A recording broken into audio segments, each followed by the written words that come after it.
Hello, guys, gals, and non-binary pals. My name is Nicole, and you're watching Afternoon Tea with me, Nicole. So basically, what we're gonna talk about today is the beef between the king of pop and the most successful band ever, aka the beef that Paul McCartney and Michael Jackson had. And yeah, if you don't know who Michael Jackson is, you probably should look it up.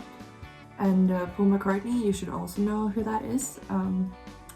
He was in a band called Beatles. If you might have heard about them, they're like one of the most successful bands ever. So that's what we're going to talk about today. And you might be like, oh, Nicole, what is this YouTube channel? And it's a school project. I'm doing this for a school project. Unbeknownst to you, or maybe you already know this because you probably know me if you're watching this. This channel has been in the works for like over a year, and so has this video. So like, it's a good thing that it's a school project, and I'm very happy about it. So we're gonna start from the beginning in 1963, when the Beatles recorded and released their first single, Love Me Do, with the B-side, P.S. I Love You. And they're okay. They didn't do as well as anticipated.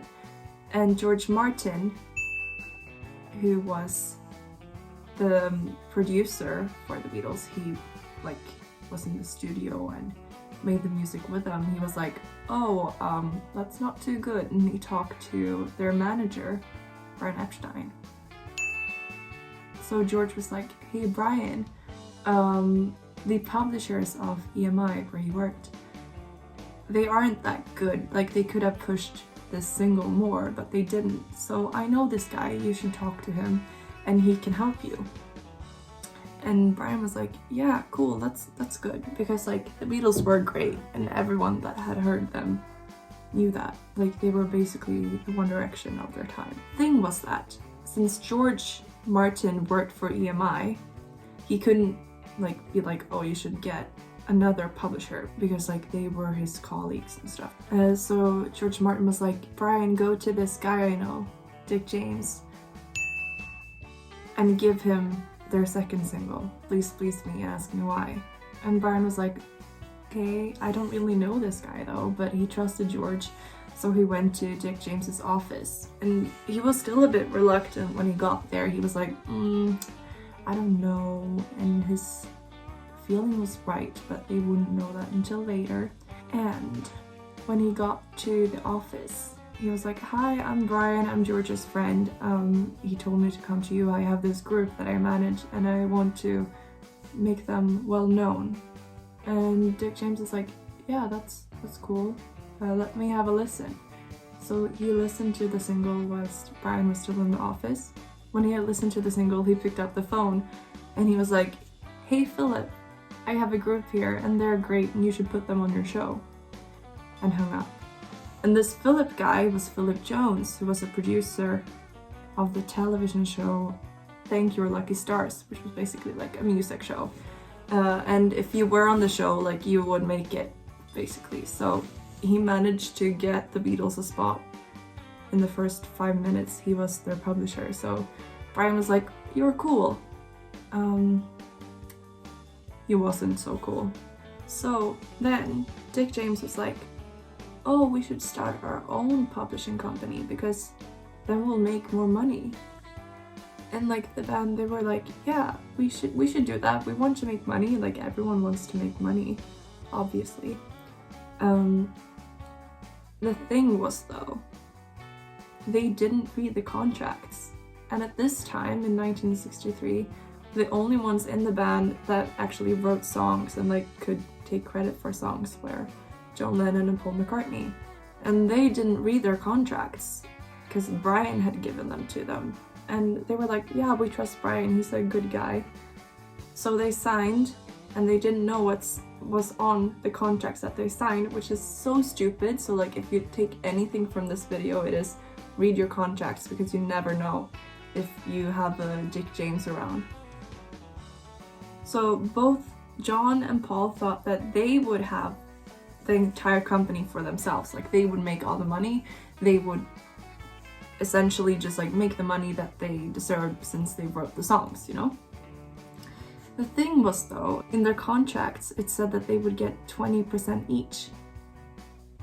So they only got 20% of the shares in the company each. Epstein got 10% and Dick James got the remaining 50%. What a great guy. And in the US, in the States, the publishing company was called Maclen Music, and Maclen was in turn controlled by Northern Songs, which was the company that they started, and Northern Songs was in turn controlled by Dick James. And it didn't even end there, because the money that Paul McCartney and John Lennon made from Northern Songs was channeled through another company called Len Mac Enterprises. And Len Mac Enterprises further distributed the money.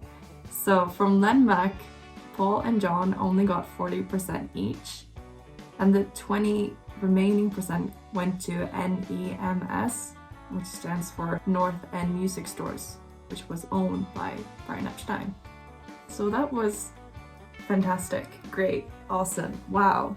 Further on, in 1965, Dick James was like, oh, we should go public with our company, because then we don't have to pay as much tax.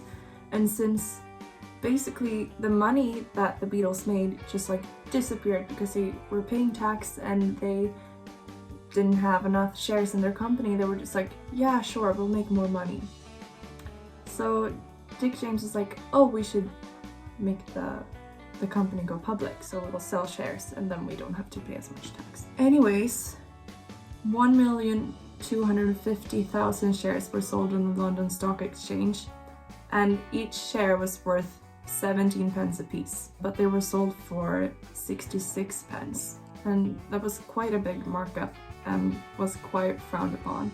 But even though like they marked up the shares that much, it was estimated that it would sell out immediately when they like released it, which it did, and the list even became oversubscribed. So then when the offer had closed, McCartney and Lennon only had 15% of shares left in the company.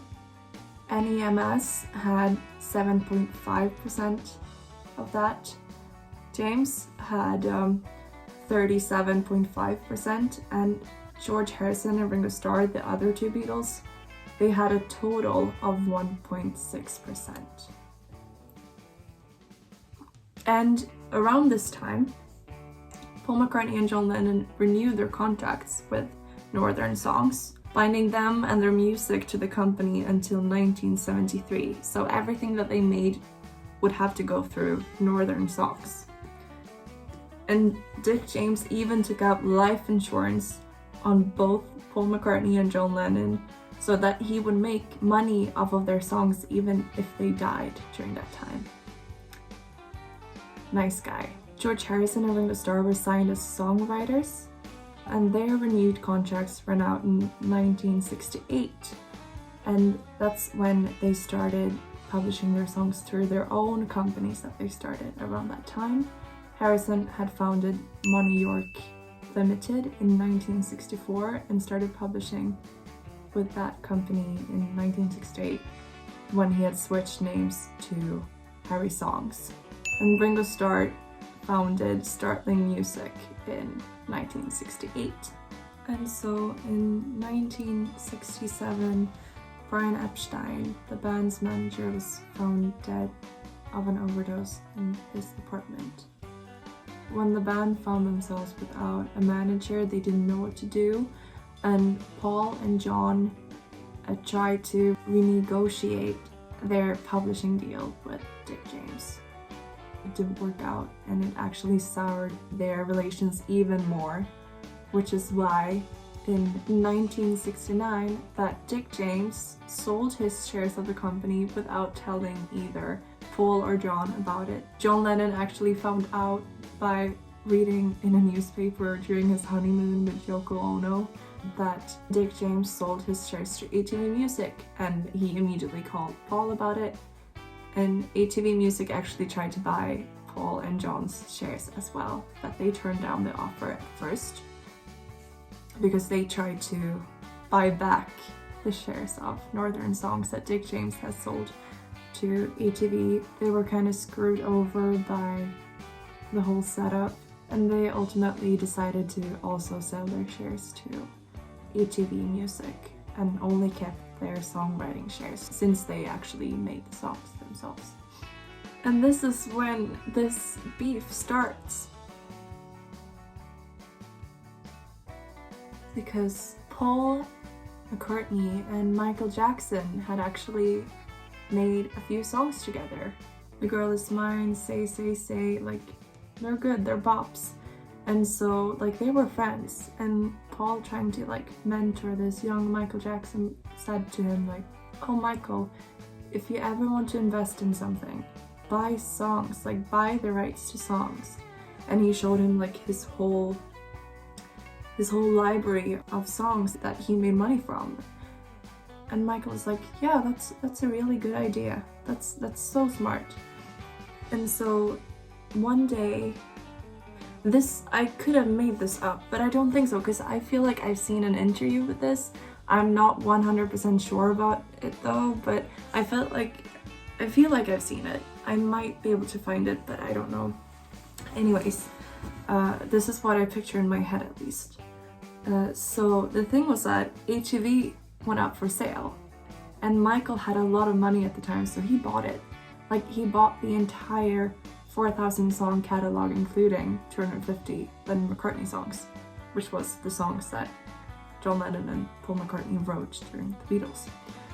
And so I just picture Michael ringing Paul like this. Hi, it's Michael. Hello, Michael. Hi, Paul. I was thinking about the things you said about owning rights to songs. Yeah. Well, I'm gonna buy yours. That's so funny, Michael.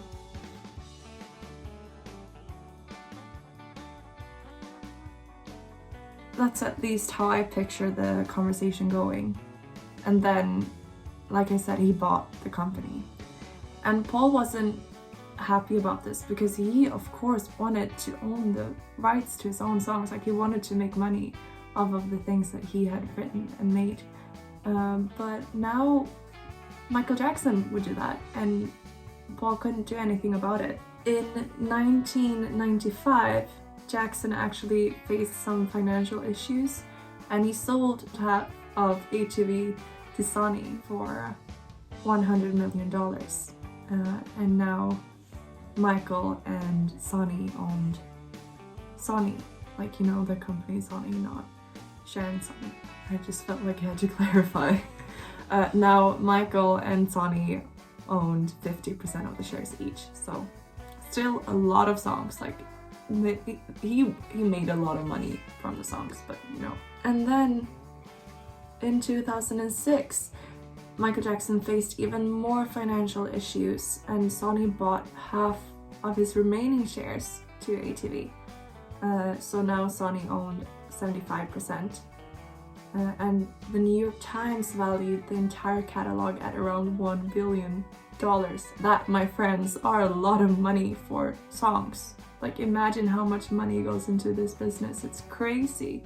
And then in 2009, Michael Jackson suddenly dies at the age of 50. And there's actually rumors that he would leave his shares of ATV to Paul McCartney, since they were friends before and it was his songs and he gave the idea and so on and so forth. But the rumors were false, and the catalog instead came under the control of Jackson's estate, so Paul didn't get to see any of that. And in 2016, Sony buys the remaining of Michael Jackson's shares, or the Jackson estate's shares at this point, and now they own 100% of what used to be Northern Songs and ATV, so like they own all of the 250 Lennon McCartney compositions that were included. The only two Lennon McCartney songs that they didn't own the rights to at this point were Love Me Do and Peace I Love You, which they released in EMI with in-house publishers. So that's something, at least. And then, in 2017, making this fairly recent, Paul McCartney actually files a lawsuit according to the US Copyright Act of 1976 against Sony Music. The thing is though that they later came to a confidential settlement, meaning that they avoided a legal battle and instead they paid McCartney off.